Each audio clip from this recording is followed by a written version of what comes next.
There's a house in my neighborhood that people used to whisper about. Not in a bad way, but in awe. From the outside, it looked like a cute little cottage. Nothing too crazy, just a simple home with a bit of charm.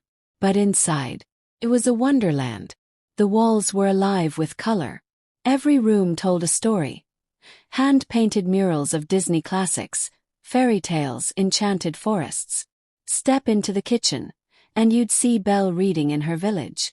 Walk down the hall, and there's Peter Pan soaring across the ceiling. The woman who lived there, let's call her Rebecca, was an art teacher in her younger years. Later she ran a paint and sip studio, one of those places where you drink wine and learn to paint. She did well for herself before retiring, living off commissions and decorating furniture. Rebecca wasn't just talented, she was kind. Even when she scolded me once about my loud truck or speeding down the street, she wasn't cruel. She cared about people. Over time we became good friends. And she loved that house. She'd been living there since the mid-80s, with a handshake agreement from the landlord that one day, the home would be hers. But fate had other plans. Her landlord, the man who always promised her the house, passed away before anything was signed. And when his kids took over, things got ugly. One of the sons came to inspect the property. He brought his daughter with him, and she fell in love with the fairy tale house. And just like that, decades of Rebecca's life didn't matter. There was no official lease, no written agreement, just years of trust. The kids used the murals, the very artwork that made the house so magical, as an excuse to evict her. "You've damaged the property with all this paint," they told her. Rebecca was crushed. Imagine being told the home you poured your soul into wasn't yours anymore. Imagine every brushstroke, every memory, suddenly turned against you. But Rebecca, she didn't break. At the very last minute, she found a new property in another state. A place with a full art studio, perfect for her retirement. Fresh start. And that's where the story should have ended. Sad goodbye. But no, because what came next? That's the revenge. At first, Rebecca wanted to leave the house as is, murals and all. She thought, let them enjoy what I built. Maybe they'll appreciate it. But then my friend, let's call him Dave, made her an offer. Dave was a painter too. He had just gotten a new power sprayer and wanted to practice. "Tell you what," he said. "I'll restore the house to Rebecca standards for free." Now, if you don't know the term Rebecca standards, that's what we call those boring cookie-cutter flip houses. You know the ones. Lifeless gray walls, white trim, cheap laminate flooring. House with no soul. Rebecca smiled. "You'd really do that?" "Absolutely," Dave said. And just like that, the revenge plan was set in motion. First, we helped Rebecca move out. Every piece of furniture went into storage.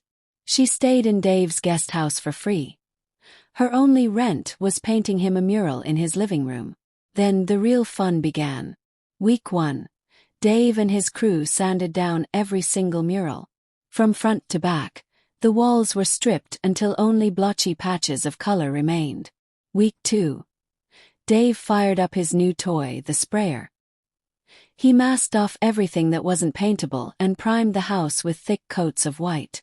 The machine was so powerful it could cover a wall in 4 passes. And then, the colors of Rebecca's life disappeared. The fairy tales were gone. The magic was gone. But Dave wasn't finished. He painted every wall a soul-crushing shade of semi-gloss white. Every cabinet, every bit of wood paneling, every trim piece, sprayed over in depressing gray. Even the switch covers weren't safe. Walking inside felt like stepping into a mausoleum. A dead house. It wasn't Rebecca's home anymore. It was.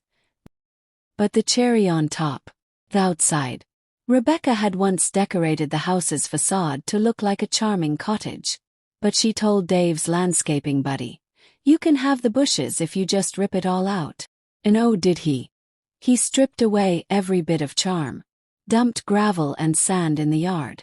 Threw in a giant random boulder for decoration. The little cottage. The whimsical yard. The fairy tale house had been buried. Weeks later, I went by to visit another neighbor and glanced over at Rebecca's old home. Still empty. Asked around. One neighbor told me, "Yeah, we saw some U-Hauls show up, but nobody unloaded a thing. They were gone the same day." Can you imagine the daughter's face? Walking into what she thought would be her dream fairy tale house, only to find 4 blank walls, sterile grays, and a lifeless rock garden out front. Her perfect home. A soulless shell. Rebecca didn't just move out. She took the soul of the house with her. And to this day, it sits there. That entitled family thought they were stealing a dream home for their little princess. Instead, they inherited a corpse.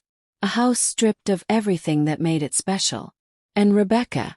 She's in another state right now, painting in her brand new studio, smiling every time she remembers what they lost. It's funny how greed works, isn't it?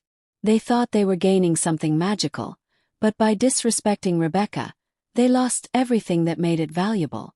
Sometimes revenge doesn't mean hurting someone. It just means letting them choke on the emptiness they created. If this story gave you chills, hit that like button. It really helps the channel out. And I want to know, what's the most satisfying revenge you've ever seen or experienced? Drop it in the comments, I'll be reading them. And of course, make sure you're subscribed, because we've got plenty more stories just like this one coming your way.